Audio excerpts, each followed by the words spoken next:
Yeah, working without a net, it's good stuff. In my role as president of the Free Enterprise Forum, I have the pleasure of working with the Blue Ridge Home Builders Association, the Charlottesville Regional Chamber of Commerce, and the Charlottesville Area Association of Realtors. These organizations' extensive public policy leadership at all levels of government makes our community stronger. Not coincidentally, these are the sponsors for today's event. Please give our sponsors a round of applause.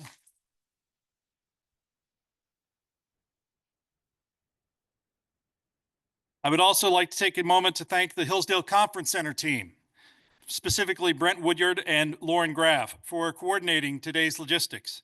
I'd also like to thank the professionals from the Corner Restaurant for catering. Thank you. It's important to recognize the local officials that are in the room. From Albemarle County, I've seen both Supervisor Ann Malik and Supervisor Diantha McKeel. From Charlottesville City Council, I've seen Mayor Juan Diego Wade and Vice Mayor Brian Pinkston. Thank you for attending today. Today, we have all three members of our local legislative delegation with us. We will be accepting audience questions via note card. So if you have a question, you have note cards on your table, write them and drop them here with Lauren, and we will get to as many questions as we can, time permitting. 2025 is an important, albeit short, year for the General Assembly. With a term-limited Republican in control of the executive mansion and the veto pen, this election year will be interesting to see what proposals are able to move forward. It is appropriate that we are at the Pancakes and Politics event. At this point, much of the legislation is currently being drafted. Some of us have called this the sausage-making phase. As most of you know, legislation is an iterative process. Even when the language comes out of drafting, it will differ from what the legislators have proposed. And based on my experience, any bill that survives and passes both houses and is signed by the governor will look very different than even these initial proposals. Anyone who follows the Free Enterprise Forum knows our pro-business philosophy. I spent much of Friday in Richmond attending Virginia's Economic Summit and Forum on International Trade.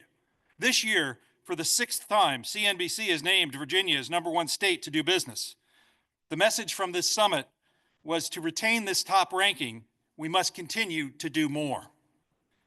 Respecting property rights is a key element to Virginia's high ranking. We must not forget it was John Locke who first wrote of life, liberty, and property. It was our own Thomas Jefferson who changed that last element to the pursuit of happiness in our Declaration of Independence. Advocacy is a marathon, not a sprint. As such, most of you recognize the important battles we will face often are not based on our own association's proactive legislative agendas, but rather playing defense, protecting business and property rights regarding other bills that have been proposed. These defensive battles are won and lost based on our continued open discussions with the policymakers. Such discussion is built on our long-standing relationships with the legislators and their staff. Sometimes most importantly, their staff. Without further ado, I'll be turning the meeting over to our legislators. Each will provide a 3 to 5 minute introduction and statement of their legislative priorities for the upcoming 2025 session. After that, we will get to a few specific questions.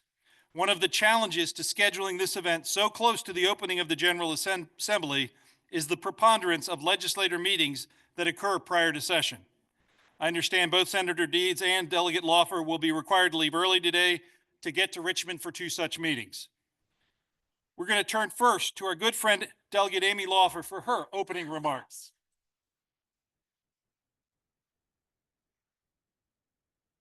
I know, right? Well, I just want to say thank you so much for being here. I'm happy to be here with you this morning.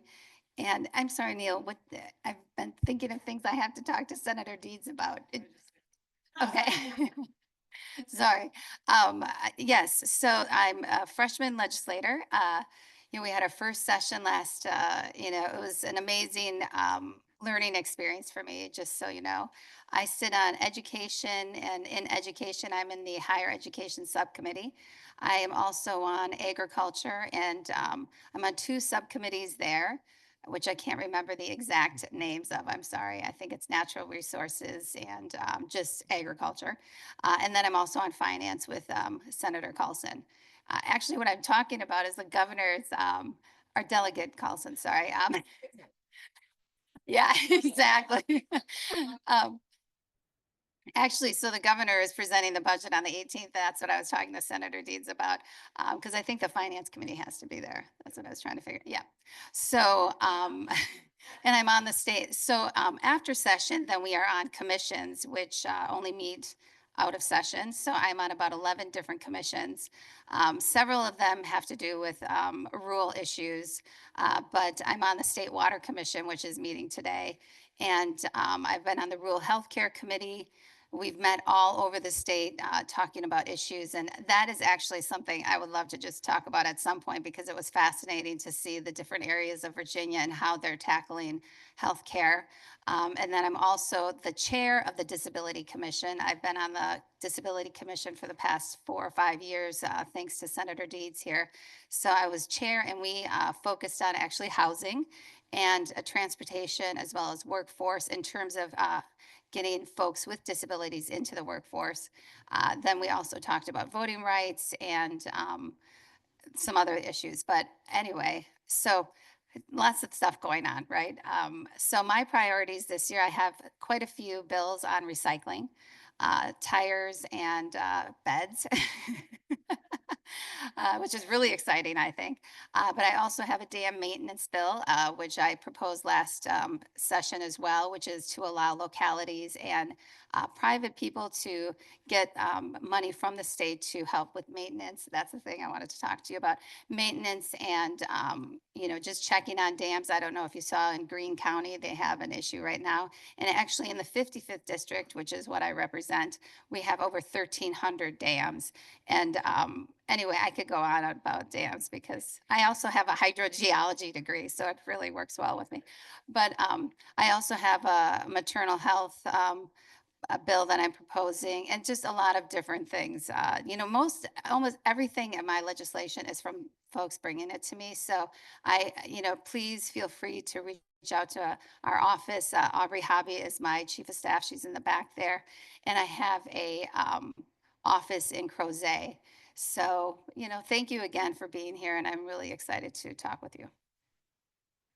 Senator Deeds? I'm going to be thinking about that damn maintenance bill that Delegate Laufer is going to bring forward for a while. I want to thank you all for having me. And I want to apologize up front. I've got this JLARC meeting this morning, Joint Legislative Audit and Review Commission. We're receiving a report on data centers at 10 o'clock. And I've got on the data centers now are 70% of the capital investment in Virginia. They're going to be here. It's just a question where they're going to be, and they're adding tremendously to our resource need, our electricity demand, for example. That's at 10 o'clock this morning, so I have to leave at 8:45. Thank you for allowing me to serve this and the legislative process. I used to think that the short session really meant it was short, really meant the work was lighter. What I realize now is that we try to cram long sessions worth of work into 2 fewer weeks. So once it starts, it really starts. There's not much time for conversation. There's not much time to slow down. Right? We passed a week before last the deadline for pre-filing of or requests for drafting of pre-filed bills. So we're already into the phase where deadlines are occurring. 46-day session doesn't happen just automatically. There are procedural deadlines built in throughout the process. So we could have deadlines for when we consider revenue bills, when we consider other types of bills, when we consider resolutions. This session will be dominated, in my view, not by a few things, but I think the data centers and energy production is one of those things. Dominion has said within their territory, and they're not the only provider in Virginia of electric power, but they provide the biggest chunk. Within their territory, they will double their demand within the next 15 years. Right now, we're getting about 60% of our electric power from outside of Virginia. We're going to have to figure that out over the next few years, not the next few generations. We're going to have to figure that out really quickly. We've got 3 constitutional amendments this session. One that relates to reproductive health, one that relates to marriage equality, one relates to restoration of rights for felons. All 3 of those will take some time and some energy this session. And then we've got a $2.2 billion surplus. It's a one-time thing. But there will be, as you can imagine, there will be lots of people that have ideas about the way that money should be spent. My priorities will pretty much stay the same. I'm trying to build out a healthcare system that works for people all over the Commonwealth of Virginia, that people that have mental health needs can get those needs met no matter where they are. And that's a long process because we've chronically underfunded mental health services for such a long period of time. We haven't really had a system. We've had 40 disparate CSBs and this system of hospitals that struggle under the weight of their responsibilities every day. We've got other things we've got to do. We've got a JLARC report from 2 years ago that shows that we've chronically underfunded our system of K through 12 education. We're constantly trying to pick that up. I'm not suggesting we ought to use a surplus to do that. The surplus is one-time funding. We have a $630 million shortfall in Medicaid funding this year. We show shortfalls in out years. So the surplus is not something we can build into ongoing base budget.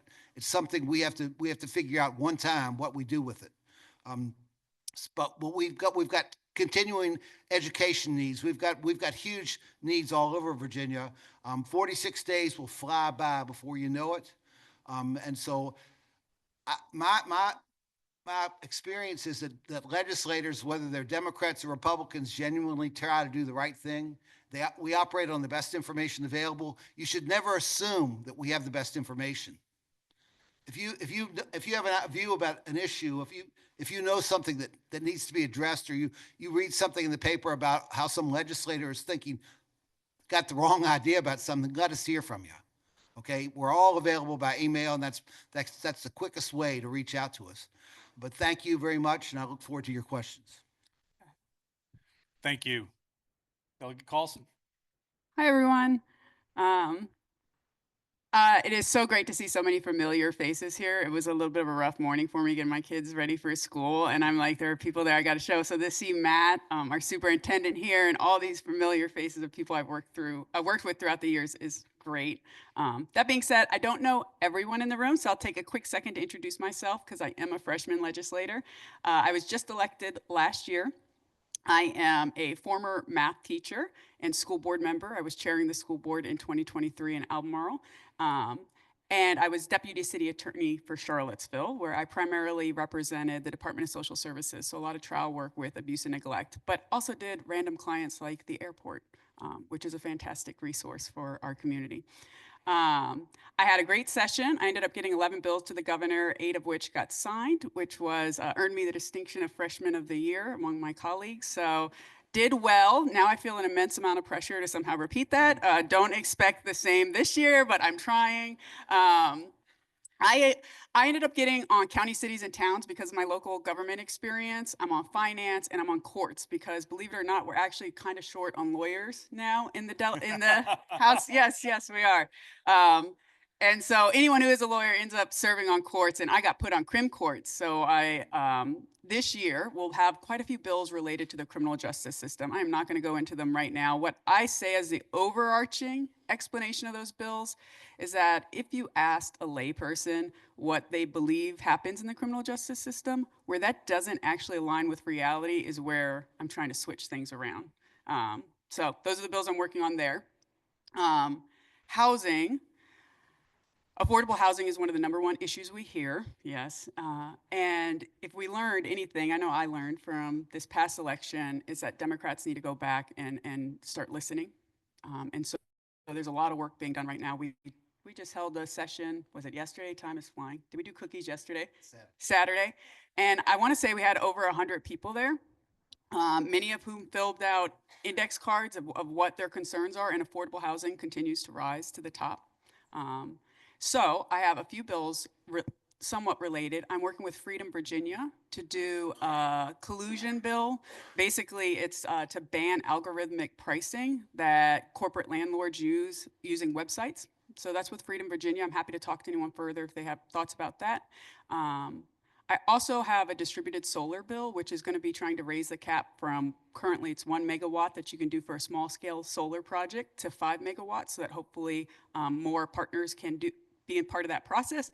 And it also would raise the wattage that is required to have, or is allowed to be had, or that is incentivized to be had on disturbed land. So, you know, the landfills, the parking lots, the places that.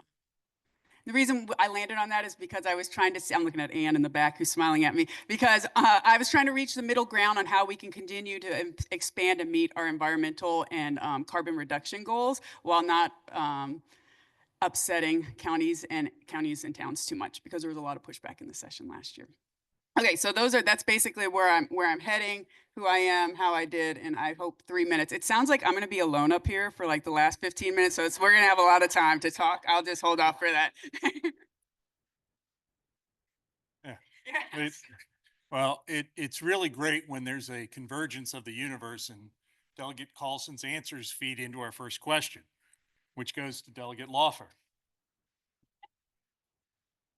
What can the legislature do to impact the lack of affordable housing, both ownership and rental, and how might regulatory reform fit into the issue? What, if any, legislative initiatives are you sponsoring or co-sponsoring this session? Wow, thanks, Neil. I just want to say I have not had coffee yet. I too was on the phone with my college son who just woke up with pink eye. So I think I was self-diagnosing him myself, but maybe that's what he has. I think that's what he has anyway. But so, you know, I have to be honest with you. I'm not on cities and counties. My kind of focus is a little bit different. We did have, though, a slew of bills last year that, so how it works is it starts in the subcommittee, a bill, and then it goes into the committee, and then it comes to the House floor. And that's when I saw all this amazing housing legislation, which mainly got vetoed by the governor. You know, but I will say, just because of the disability work that I'm working on, there is money set aside for the Community Services Board to actually access housing money for individuals with disability, and also some specialized money for folks that are trying to build housing for recovery, as in recovery from addiction. So this is the kind of stuff I think that is not well talked about. This is money put aside in the state budget for localities to access to help specialized populations, which I hope that, you know, part of what we did in the Disability Commission is talk about that money and how it's really being underutilized. We only have a handful of communities accessing it at this point. But I think that is one way to tackle this. Obviously, the Virginia Housing VHDA, which I think Development Association, you know, that's a entity that, you know, provides funds to developers to develop affordable housing. I think that is something also that we need to make sure that folks know about, because this is a way. What happens is, obviously, you all know this, like funding these projects is really the first step, besides the zoning, which is a county issue, which I won't get into. But, you know, trying to have funds available for folks, I think that is a major step in the right direction. In terms of actually the zoning, I know this is a county issue. I'm sure Senator Deeds will talk about this a little bit more. I think what we are seeing on the state level is that the need for not only housing, but also the solar projects are really bringing into the forefront the land use issues with all communities. And I think that's why the state is looking at this issue in a way that they are. You know, I represent parts of Fluvanna, and we had a long discussion about this. One of the Board of Supervisors asked, why would the state get involved in these issues? And I said, because we're hearing it from everyone. You know, that projects are not being built. And then we have the solar issue, which is farmers are bringing plans for a solar farm. This is a way for a farmer to maintain their land in the family, and their projects are being denied. So I think this is why it's becoming more of an issue on the state level. And then I would just say we had so many bills about tenant rights, about auxiliary, AUDs. Accelerated dwelling units. Yes, auxiliary dwelling units. I think, and I totally agree with Delegate Callsen, listening to the other side is critical. And just in my position of representing a lot of rural localities, I should have started with, I represent parts of Albemarle, Nelson, Louisa, and Fluvanna. So I am in contact with a lot more of the Republican legislators that we share jurisdictions, and they have some ideas about this, housing issue that we need to consider as we're going forward. And I totally agree with Senator Deeds that they want to do the right thing as well. So I'm looking forward to working on this issue this year. Thank you. Thank you. Senator Deeds? Yeah, housing, I remember 2001, when I was first elected to the state senate. I represented a rural district in the House of Delegates before. 2001, I went around my first visit to Madison Hall. I went around and introduced myself to the people at the desks there. And I realized that all of those people, none of them were my constituents. They all lived in Greene County or Augusta County. I guess they couldn't afford to live here. I talked to the police officers at both for the county and the city. In the city, you've got one or two police officers that live in the city, and one or two that live in the county. The rest live away. Same thing in the county police officers. It's interesting. Back in those days, the only place I heard about affordable housing was the city of Charlottesville. But now you hear about it everywhere you go, within every locality. And I don't think it's just here. I don't think it's just in Virginia either. It's a national problem. Where I've primarily been involved in the housing issue has been really the last 10 years. We've created this long-term supportive housing fund in the Commonwealth of Virginia. We funded this past year by $85 million for long-term supportive housing, primarily for people who are mentally ill. Long-term supportive housing is expensive, but it's cheaper than keeping people in hospitals. And it's more humane than keeping people in hospitals. I'll continue to work in that area. The whole, about, I guess, 15 years ago, we created in Virginia a housing trust fund, the whole purpose of which was to create a fund of money to incentivize the development of affordable housing. We've never properly funded it. The most we ever funded, I think, was $10 million a year. And $10 million for the whole Commonwealth of Virginia is not much money. We've got to come up with sustainable source of funding for that, for the Housing Trust Fund. And I'd certainly be willing, when we talk about regulatory reform, I'd certainly be interested in hearing what sort of reforms we're talking about. You'll be hearing from me. I want to give a quick shout out to Brian Pinkston, the Vice Mayor of Charlottesville, who's here in the audience, and Juan Diego Wade, our mayor, who's back there, because Charlottesville, I feel like, has been a real leader in terms of what we can do with affordable housing, and they've been sort of a testing ground too of some ways that we can tackle it. Most glaring example being the complete zoning overhaul that they've done.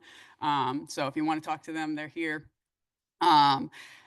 I'll echo what Amy said. Last year, we saw a lot of tenant protections. It's a very landlord-friendly state. A lot of tenant protection bills came. A lot of them got to the governor. Almost all of them got vetoed. I earned the distinction of getting one of the few bills that was passed. It requires or allows tenants to get an additional copy of their lease. So that was the kind of stuff that was getting through. And we all take the wins that we can get. So that was one. I anticipate some of those tenant protection bills will come back. It's a short session, so we have bill limits. And I've talked to a lot of my colleagues. I don't think people are wanting to bring bills back that they've already put in and that are gonna die, that are gonna get vetoed again. I do know a few, though. I know that the ADU bill is coming back.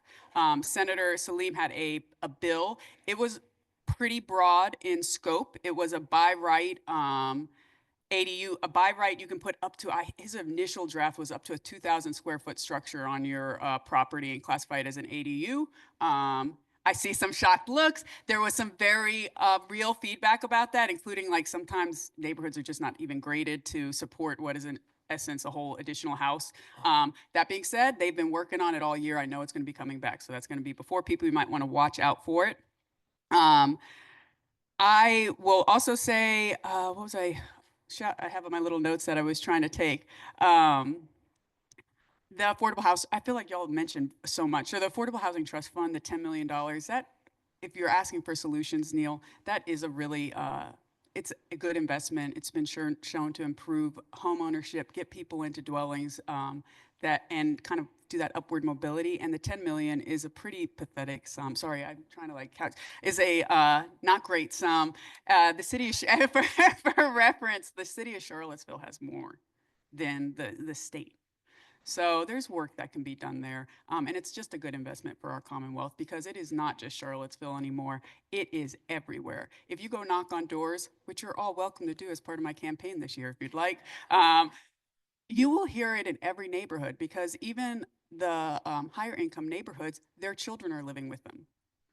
They can't find places for their children. So it's something that's hitting all of us. Senior citizens, it's hitting. There were some bills last year. Atusa Reeser, if you're interested in the intersection of affordable housing and seniors, she's the one who's kind of paving the way there. So lots of things being proposed. We'll see what happens. But those are some of the solutions I see. Thank you.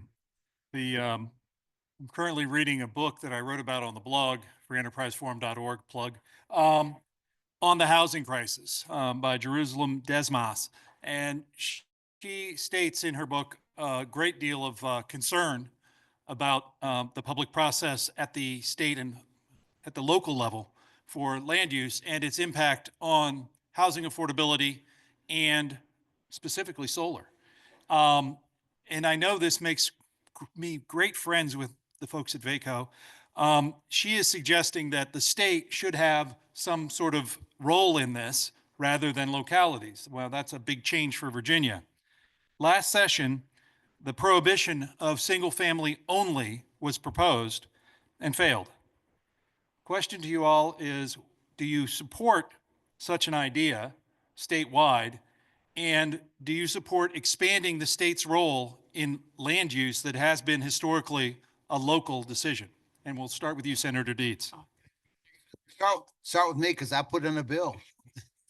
Basically, and the bill was not made from whole cloth. It was based on what's already the law in Michigan, what's close to the law in Kentucky and North Carolina. So we're not just talking about northern states. We're talking about lots of places. What the bill would have said is, if you industrial scale solar project is turned down by the locality, the developer can appeal to the State Corporation Commission, so it would involve somebody other than the local government in a wind energy project. And the reason I put this bill in is simple. We passed a law in 2020 to require the decarbonization of our energy production system by 2050. We're not going to meet that. We're not going to meet that goal unless we rapidly ramp up alternative energy sources. And particularly when we're adding to our energy demand by about 6% a year with data centers. We're just not going to do it. We have to figure that out. And so, yeah, I introduced that bill, and I still think it's a good idea. And I'll probably introduce a bill that's close to it this year. Delegate Callsen? Yeah, so environment is one area where I guess my passion comes out. It's wonky up in Richmond. I'm just gonna be honest. There is well, it's wonky in lots of ways, Neil, but Dominion has an outsized influence in Richmond. They do. They do. And it's existed for decades in such a way that our bills and our laws have become favored towards non-renewable energy, towards protecting what is in essence a monopoly. That being said, Dominion is trying. They are doing sustainability efforts. And I'm not saying like they're the most horrible thing ever. But what I experienced as a freshman legislator, having to see many of these bills, I saw the solar permitting bill, I know that we tabled it, is that there's got to be bold leadership on that front or we're not going to see significant change. And we need to see significant change in order to meet our goals. And so with permitting for solar, I I would be absolutely, the question was, I'd be absolutely on board with some kind of state regulation. When Dominion wants to seek to put a power project, if they wanted to put a nuclear, and we're going to need nuclear too, by the way, to get our policy goals, but if they wanted to go and do it in your backyard, they could. They don't need to go to your board of supervisors and ask. So the fact that solar, cleaner version of energy, needs to go through a permitting process in order to be placed is a problem. That being said, I keep saying that, I'm trying to craft solutions that can get across the finish line and that please as many people as possible, which is why the bill that I'm doing this year, hoping that it can get through the governor and through VACO. I love VACO. I live in the county, but Sorry, that's the Virginia Association of Counties, for those that don't have their acronym decoder ring. yes, and they were very, yes, and they were very against it because ultimately it is removing control from a locality and it's placing it potentially in the hands of state legislation. So understandable. That's why I'm trying to do this bill that would make it so that we at least could up the amount of solar that's going in those already disturbed spaces, the landfills, the parking lots, the rooftops, so that we can start with that so that we're hitting some of their goals. And real quick, if there's any energy like nuts in here, on the nuclear thing, there was a really big bill, that small modular nuclear. You know, they say you have to become an expert on a lot of things. I'm like, I am not going to be able to become a nuclear physicist while I'm serving, but apparently that was one of the bills that we had. But it was ultimately, it passed, but there was a lot of pushback on it because the way that is a nascent technology in development and it needs to be developed. We're excited by it, but the bill as proposed was passing that development and research costs on to ratepayers, which is not typically the way a business operates. You don't pass on your development costs to your consumers. You develop the product, and then when it's available to be sold, you make someone pay for it. So that's why there's pushback on that. I'm getting into the weeds, though. I see people's eyes glazing over as they think about the pancakes out there. I will stop talking. Delegate Laufer, same question to you, but perhaps also, in addition to energy, include housing as a state mandate rather than leaving it to the local level.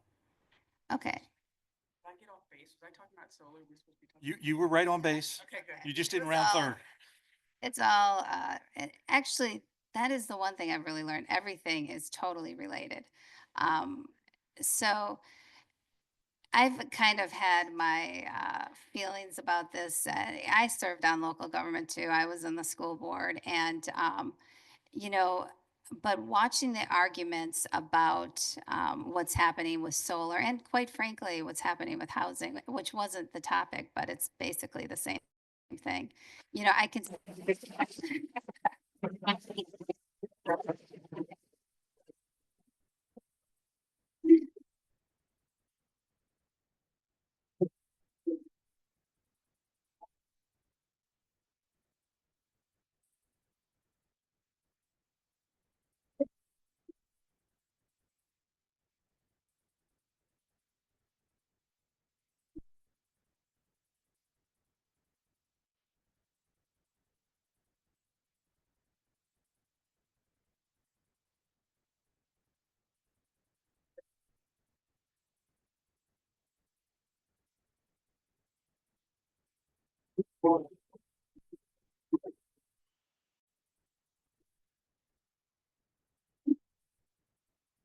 And not even because of the Clean Economy Act. We need it because we're purchasing 60 to 70% of our energy from out of state.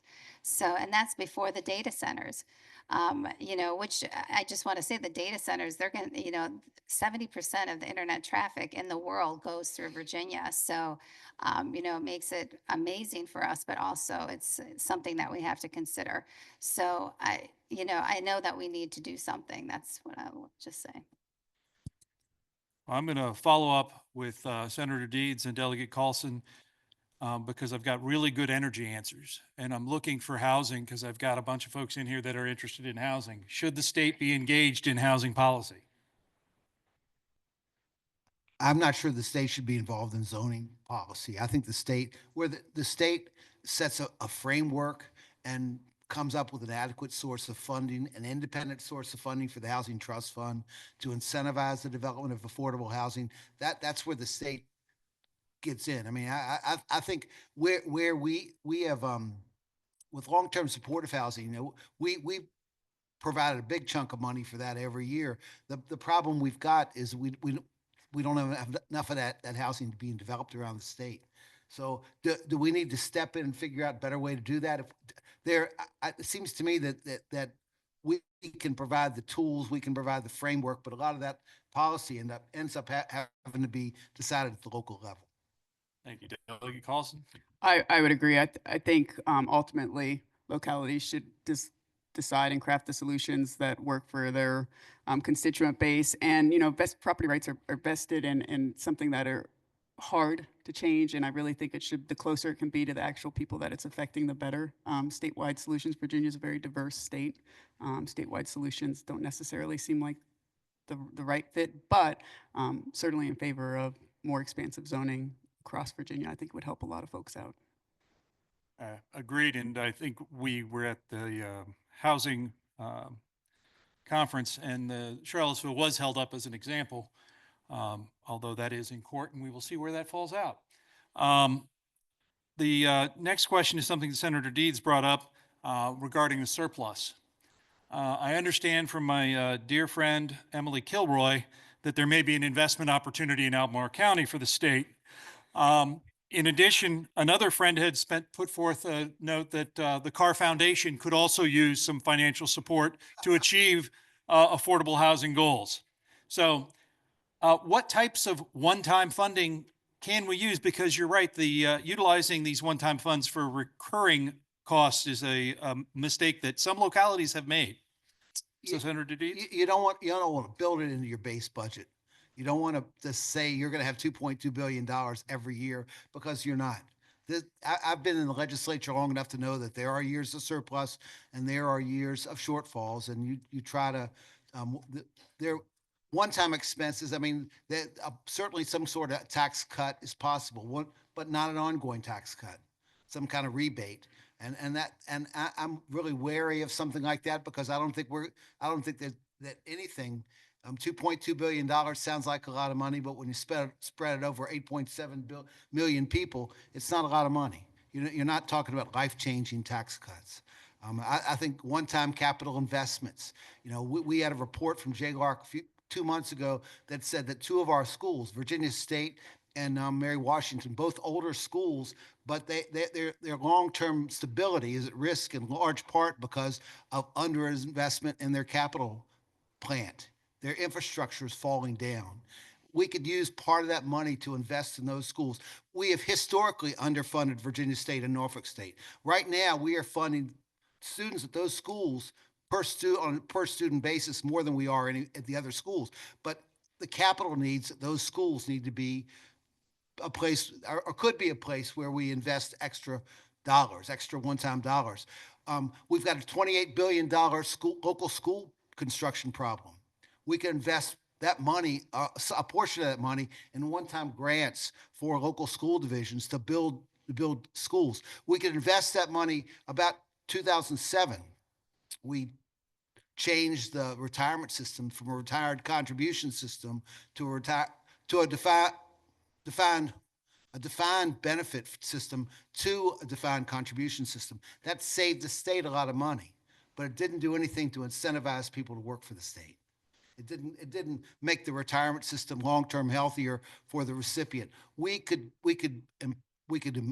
award grants to state employees. We could enhance the retirement system. We could do things to enhance public employment. There are a lot of things we could do one time.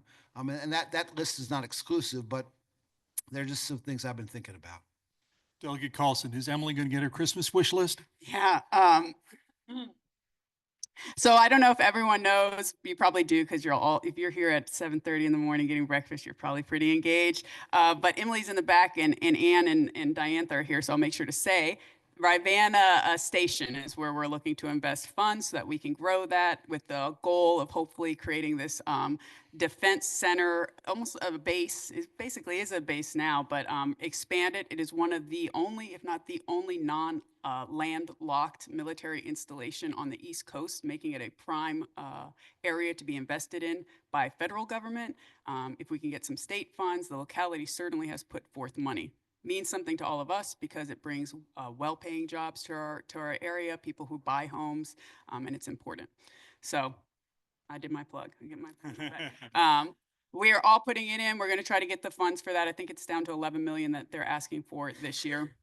I will say, schools, I would like to see the 1% sales tax passed so that schools can fund their school construction via that because the needs are just so great.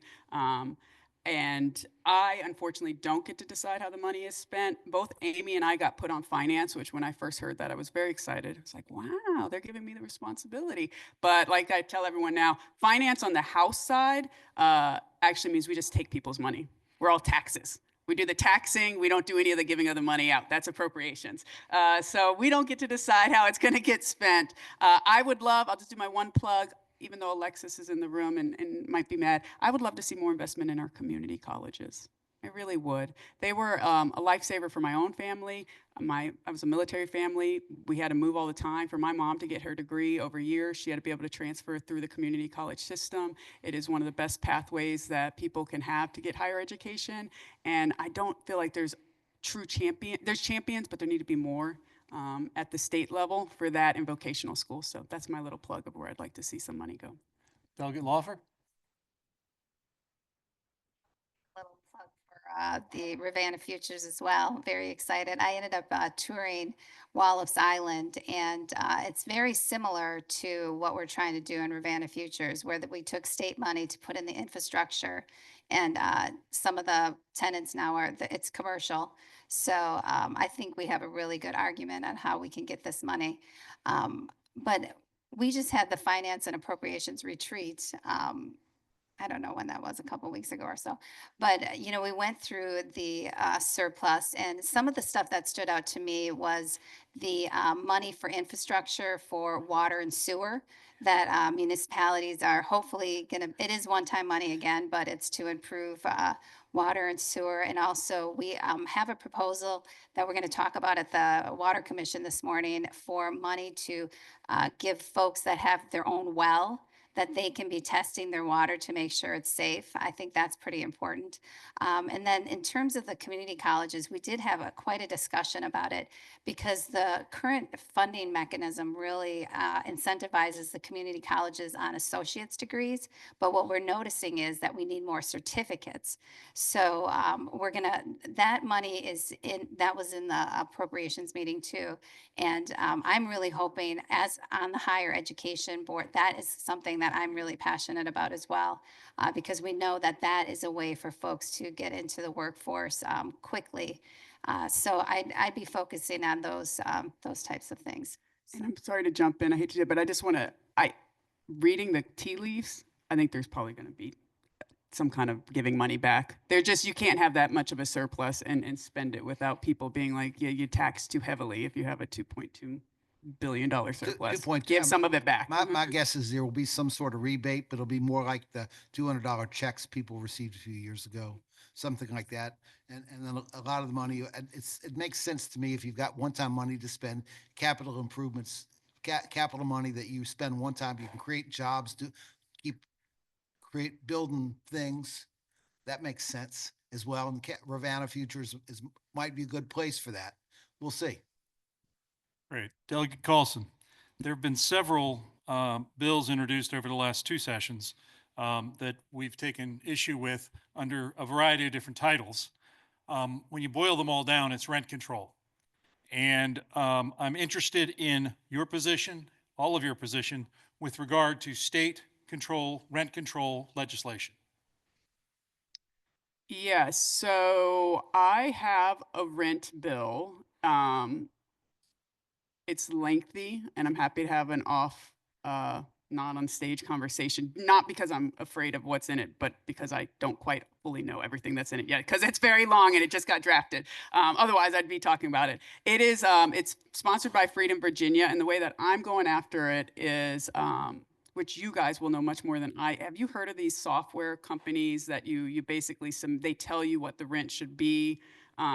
Okay, so there is pushback, and there are cases pending in other states that allege that is basically collusion. I mean, they have all the information. There's no transparency about where or how they're arriving at the numbers that they give you, and there have been accusations that they are artificially raising prices because it benefits them. They get a higher cut, and everyone's going along with it. And so my bill is tackling those. I think there's only like two, maybe three that are doing all of that kind of software-driven corporate land price setting. So if a computer does it, it's illegal, and if I do it, it's legal. It's not, I wouldn't simplify it to that extent, Neil, although I appreciate you cutting right to the chase. I would say that if you could share the data on which you're basing your decisions so that we could understand that that is actually the market rate, then I would feel more comfortable than to not have any access to the data. It's all protected as part of their, trademark. I can't think of the word right now. Y'all catching me so early. But Charlie, help me out. Corporate intelligence. Intellectual property.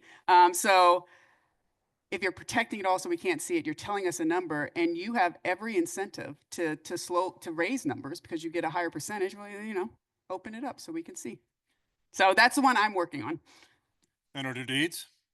You guys can object if you want. In the Senate, the Finance Committee is Finance and Appropriations, so it's all one committee. So between that, Courts of Justice, Privileges and Elections, the Commerce and Labor Committee that I serve on, and the Rules Committee, I don't really have time to engage in other committees.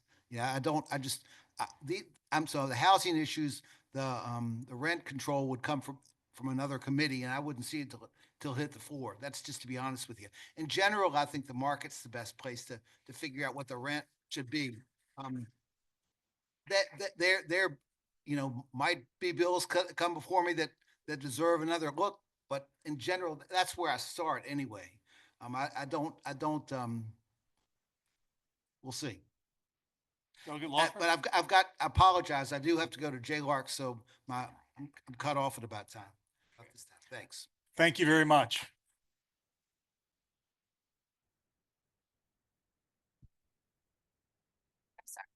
I would have to see more information.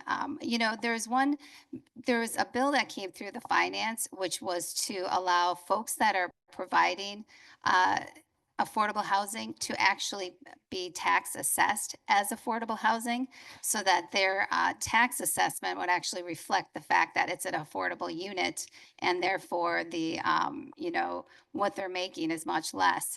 So that is a bill. I actually tried to resurrect that this session. There is a commission actually on housing. Are you on that? I don't think any of us are on that, but that is something, if not in session, but out of session, if you want to look into, they meet periodically as well. But that is a bill that I thought we should have. Actually, I think that's a great way to do it. And also, I just remember when I grew up and I was in college in Milwaukee, we had actually a same kind of tax benefit for renters as we did for folks that were paying their mortgage. And I think that's another way to help folks stay in. I think the biggest thing we need to make sure is that folks can stay where they are. A lot of people are moving all the time because of all these issues, and it's really important, if they're in housing, how can we keep them there? So that's kind of the mentality I have. How can we increase AHIP and all kinds of other projects that we have? But I also have to go. So, and please feel free though to reach out to my office. I'm serious about that. I know Neil comes down during session, and that is super fun because for us, as a freshman, it was so fun to see people I actually knew, because the entire day was like a stream of folks that I had never seen before, have no idea what they want. And it was really fun to just see folks I know. So thank you so much for this opportunity. Take care. Happy holidays. And then there was one. And we still have questions. Rapid fire with Delegate Callsen. Okay. I'm ready. Yes, I'm ready. Okay. This is a fundamental economic development question. There have been several local attempts to engage minority businesses in economic development. What industries do you see as being more of an opportunity to move the needle, and how can the state legislature help moving minority business ownership forward in the state? Okay, I think my colleagues out of Virginia Beach, Michael Fagans comes to mind, have some legislation around our procurement code section to make it so that there's some kind of preferential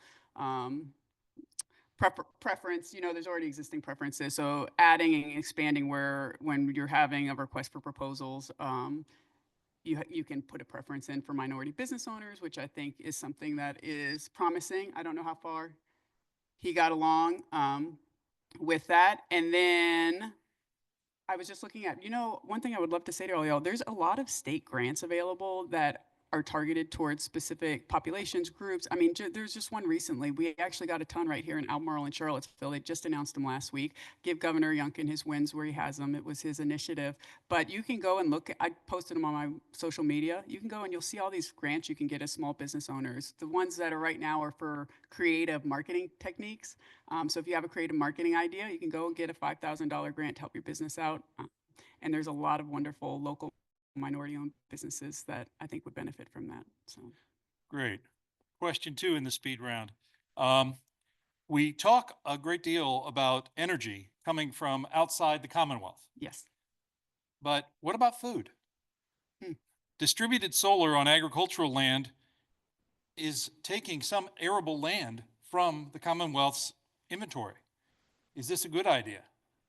Yeah, so Amy would talk more about that. We do outsource energy. My answer to that would be, you know, property rights. You know, your property is your property, and I'm actually going to the Farm Bureau forum tonight. I know. So I'm going to hear about this. I'm definitely going to hear, and I'm going to get the opinions because I'm not an expert in that. So I am going to go and listen to farmers and hear what they have to say. But I'll tell you, there's people on both sides of that because I've definitely heard farmers say, I want to be able to do solar on some of my land. It is a great way to bring profitability and money into what might otherwise be a dwindling business for me. And then there's others that don't. So I'm going directly to the source to hear from them and hope that it can inform my opinion. Where I stand right now is that, you know, I'm for people being able to do solar on their property if they want. One of the topics that we touched on briefly was investing the surplus in education and institutions seems to be a sound investment. What do you think your colleagues on the other side of the aisle think of that? I know we have a Republican panel sitting up front here now. I can say a lot of things about what I think the other side thinks about education. Which is unfortunate because, you know, a lot of the things that people say, the solutions to our education woes is that we can somehow uninvest from public education and give money back to people that attend private education. We are in a private education mecca right here. I can walk to 2 from my house. That is not the case everywhere in the state. So rural communities, typically Republican, do not have the ability to go and send their kids to private schools. Private schools are far away. They'd be church-based schools, perhaps might be closer.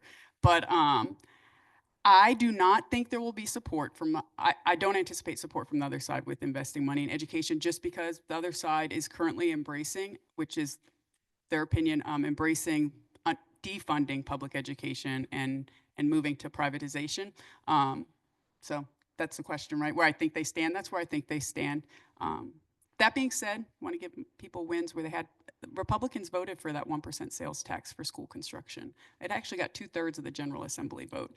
It was vetoed by the governor, but 2/3, so tons. Yeah, and to be clear, that bill was for a referendum to be held at the local level so that you would choose if there was an additional 1% in your locality that would be dedicated to schools. And it would be time bound to fund whatever the identified construction project was. Mm-hmm. Now for something completely different.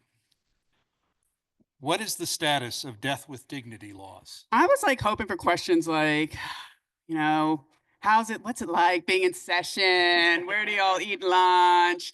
You know, that kind of stuff. I was ready. But I can talk about death with dignity. I'll tell you my stance. I support it.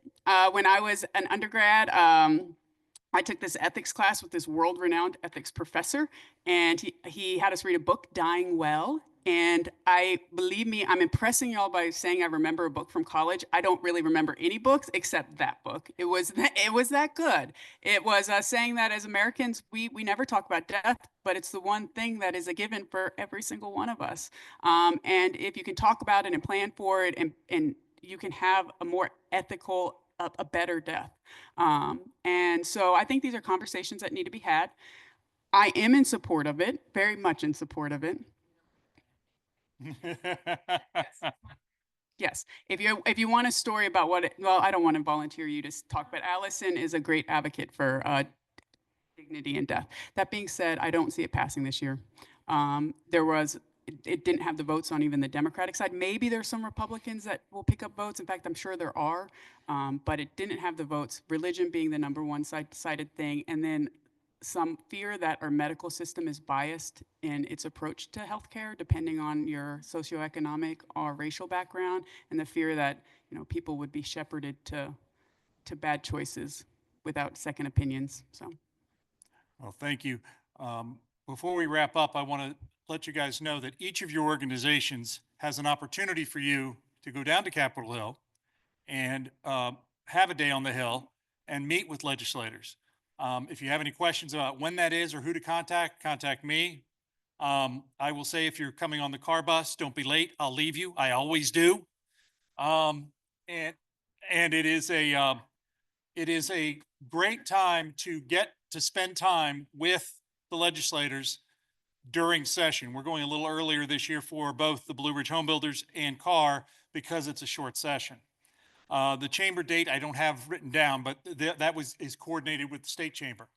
To wrap things up, during session, I've got to share this with you. Last year, Day on the Hill, I'm running through the halls and there's a voice from above.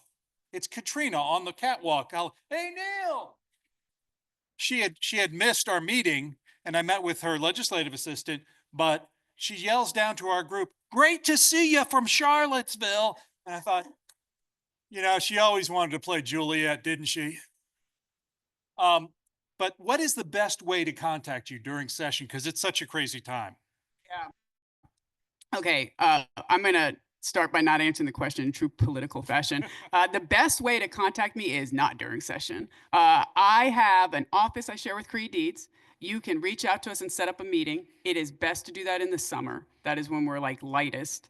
I didn't realize, I actually went into this year and I was like, I've been working hard. I've been working hard for you guys. I've been doing a lot. And I was like, November and December is going to be when I can regroup so that I can feel ready to go back and do this crazy session. And then, no one gave me the memo that November and December are like the busiest times as you ramp up. So it's insane. So summer's best time. I take meetings with everyone. I shouldn't say that, I guess, because, I guess I should, try to make, I don't know. I take meetings with anyone who asks. You can get a meeting with me. I also have office hours, having one next week. I also have legislative town halls. I also do events. So you have all kinds of ways to reach out to us. Please take advantage. During session, talk to Neil. He knows the deal. When we see Neil, we know what he wants. The only reason I give a caveat there is because our schedule is not our own. I didn't understand that until I got there. It is not my own schedule. They will tell you to be somewhere with like an hour's notice and you got to be there. You don't know how long things are going to go. And I always felt, I've done lobbying before. And so I remember having a meeting with someone at 7:30 a.m. and them not being there and me being kind of offended, like, like how? It's because it's not in your control. So please don't hold it against me. That being said, also we have a staff. So this is Jason Melendez and Aubrey. Aubrey works for Delegate Laufer. Jason works for me. Creigh has someone, and they are also always available. Okay. Great. Well, that's all the time we have for today. Please join me in thanking our legislator for being here.